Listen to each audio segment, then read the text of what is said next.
જય સ્વામિનારાયણ. સ્વામિનારાયણ હરિએ સ્વામીને વાત કરી છે. ભગવાન થકી જ ભગવાન ઓળખાય છે. સ્વામિનારાયણ હરિએ સ્વામીને વાત કરી છે. આપણે તો અક્ષરધામમાં જ જવું છે, એવો જ એક સંકલ્પ રાખવો. સ્વામિનારાયણ હરિએ સ્વામીને વાત કરી છે, જેના ગુરુ અક્ષર હોય તે અક્ષરધામમાં જ લઈ જાય ને પુરુષોત્તમને મેળવે. સ્વામિનારાયણ હરિએ સ્વામીને વાત કરી છે, ઘરમાં રહેવું તો મહેમાનની પેટે રહેવું. સ્વામિનારાયણ હરિએ સ્વામીને વાત કરી છે, શાસ્ત્ર છે તે કાર્ય છે ને મોટા છે તે કારણ છે. સ્વામિનારાયણ હરિએ સ્વામીને વાત કરી છે, વચરામૃત કરતાં બીજામાં માલ મળાય છે તે મોં જાણવો. જય સ્વામિનારાયણ.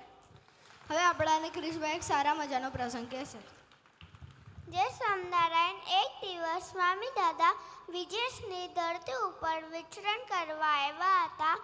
એક હરિભગત અને એમના દીકરા સ્વામી દાદાના દર્શન કરવા આવ્યા હતા.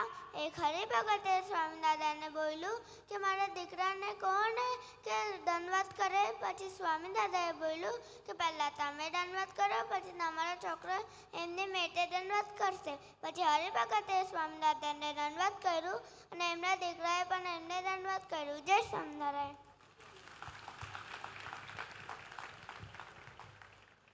હવે આપણાને નિયરભાઈ એક સારા મજાનો પ્રસંગ કહેશે. જય સ્વામિનારાયણ. એક યુવકે ગુરુહરિ પ્રબોધ સ્વામીજીને પ્રાર્થના કરી કે મને ગુસ્સો બહુ આવે છે. પ્રબોધ સ્વામીજીને ગુસ્સાનો કારણ પૂછ્યો.